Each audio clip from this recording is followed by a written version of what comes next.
Hey everybody, thank you once again for joining us for Polygon's coverage of E3 2015. I'm Griffin McElroy. Joining me, as always, is my colleague. Get comfortable. It's important for me that you're comfortable in your chair. I became very self-conscious about my man spread for a second. Yeah, I don't know it's pretty horrible. Joining me is Justin McElroy, and joining us is on the LA side of things is Dan Bunting and Jason Blundell, here to tell us more about Call of Duty Black Ops 3. Thank you both for joining us. Thank you for having us. Now, Jason, it says here that your job title is Director for Campaign and Zombies. Growing up as a young boy, did you ever think that your business card would read Director of Campaign and Zombies? Yes, actually, that was my dream as a young man, and I spent the last 20-odd years making it a reality. So I'm actually quite pleased. I'm very proud of you for following your dreams.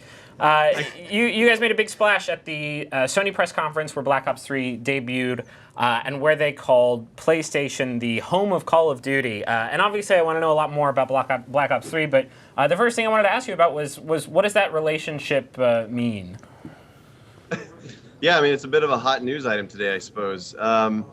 You know, from us on the development side, we basically make the game for all the fans. It doesn't matter what platform they're on. So we've worked with Sony for years. We're excited to work with them again as partners. We've worked with Microsoft for years. They're both great partners. But really, as developers, we just make the game for the fans. Sure. So let's talk about the game.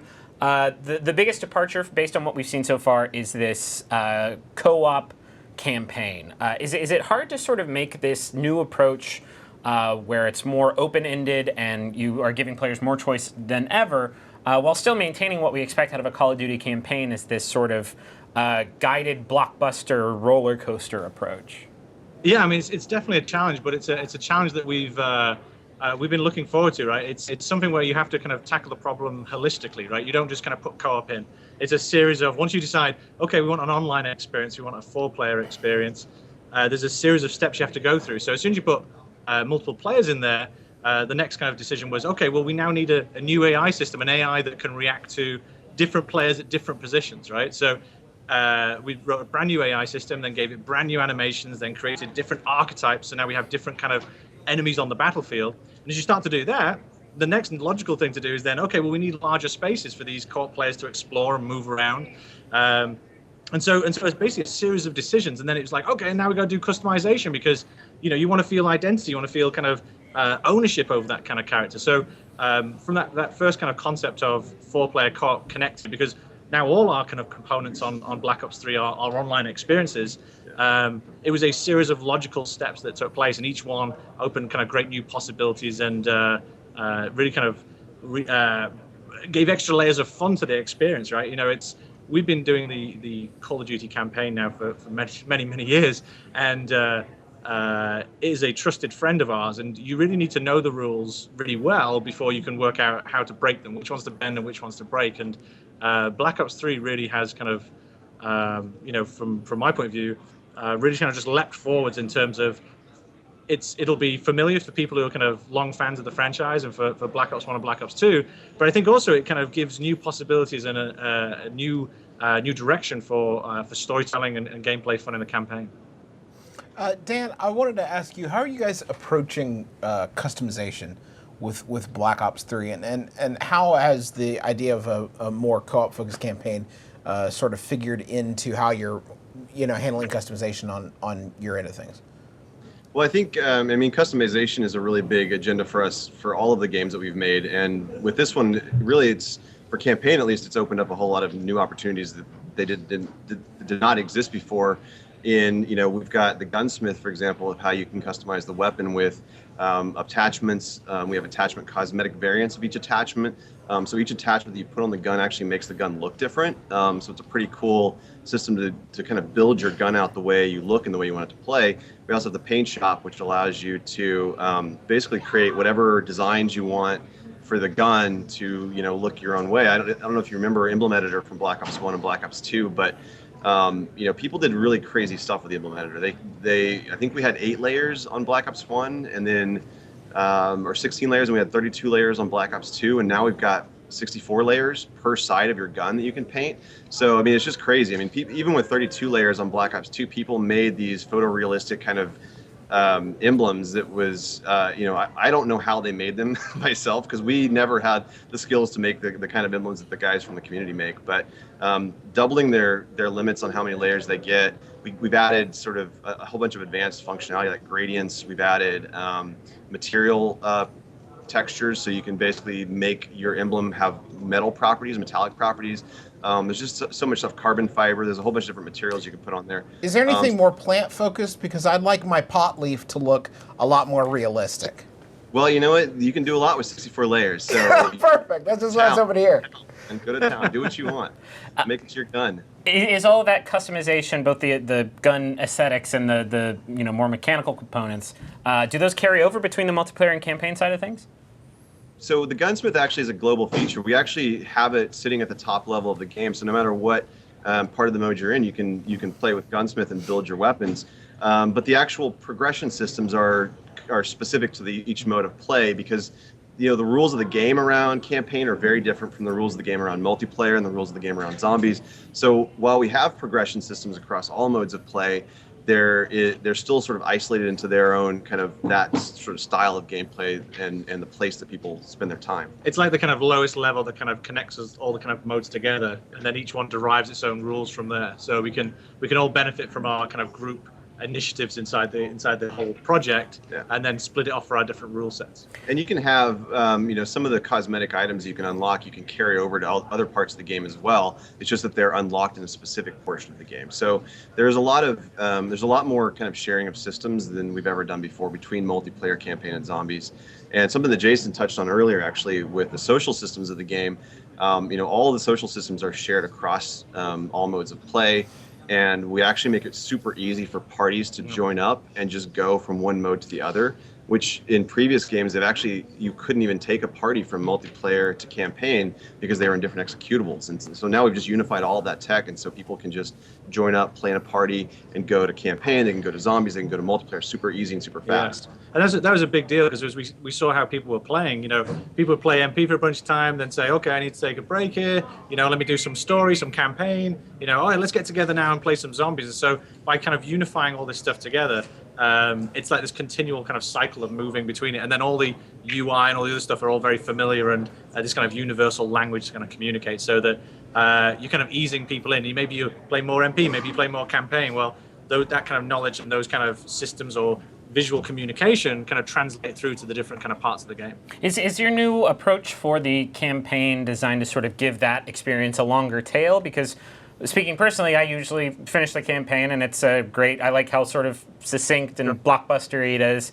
Yep. And then when I finish it, I'm done. And then I focus all my efforts on, unlocking all of the guns and very much so. I mean, the idea now of having an economy system, having your weapon, that you have these kind of tokens that you spend, you can buy these weapons, purchase these weapons, and then customize them. And as you're upgrading, you've got weapon XP, you've got personal XP, you're unlocking them. What it means is also you have this safe house, which Mark Lamia introduced on the Sony stage. It's a place where you kind of come together. So if let's say I'm near the end of the campaign, or I completed the campaign, as the story you're telling, I can then invite you, back in and say, you're level 2. I'll come back in and I'm going to share you my weapon. Use this weapon that you wouldn't have access to right now. Use it, and I can kind of go through. And the really interesting thing is, because of these larger spaces, because this kind of arena, kind of more design structure, you'll go back to a level multiple times and experience spaces that you hadn't been there before. And that's especially, and then, okay, I'm going to try a different class of weapon, or I'm going to try these different cyber cores. I think you're seeing that on the stage, these different kind of abilities that you can take. You might say, well, I'm going to let my friend go through and experience that bit, and I'm going to provide this kind of cover or do these kind of things. I'm going to hack a wasp, or I'm going to hack an aerodrone and take control of that and fly around, do air support, or I'm going to drive around in these kind of spinning balls of death, and mow down guys while the other guy kind of goes and does something else. Call of Duty is an annual franchise. And I think, did you guys know that? Did you guys know Were you aware that Call of Duty is an annual franchise? Let me let you in on something. It's word on the street, though. Yeah, thank you. Call of Duty is an annual franchise, and I think with any annual franchise, part of the conversation on our end, and I know on the consumer end, is the worry about fatigue. For going back to the same well too many times. How do you all making another Black Ops, the third Black Ops game, which is sort of a sub-franchise within this other franchise, how do you stay energized? Is that difficult for you to stay energized working on, another Black Ops game? Does it feel like that, or do you, are you chomping at the bit to get at something new, or do you feel like this is something we really want to return to? I'll jump in straight away on this one. Okay. I mean, before we'd even finished Black Ops 2, we were already talking about Black Ops 3. We had so many kind of there's so many stories to be told, right? And that's why we don't run out of books or movies anytime soon, right? There's so many stories to be told. And when we're finishing number 2, we were talking about, okay, this world, these kind of bad things have happened in this world. What would happen if that then was allowed to kind of sit and you moved on?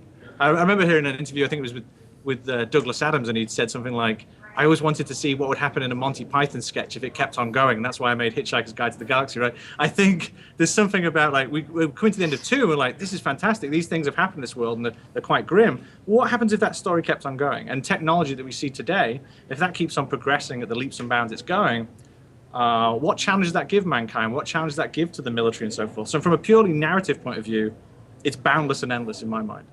You just flashed your nerd card, by the way. Oh yeah, possibly. In a big way. You're on a streaming video show for a video game enthusiast website, though. I don't think like you were hiding it deep in your wallet.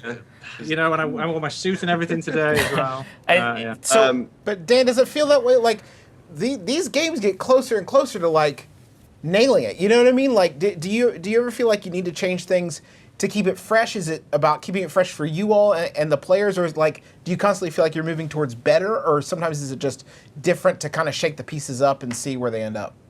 No, I mean, I think we definitely take a big approach, kind of a methodical approach to how we change multiplayer, because there is a very delicate balance. You have to keep things familiar and fun, and there's a certain thread that runs through all of the games in the franchise that people expect and they want to have that experience.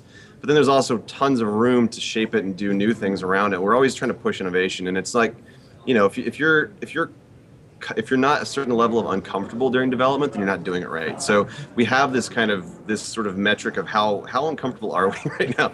We're challenging ourselves to do new things and to take the franchise into different places.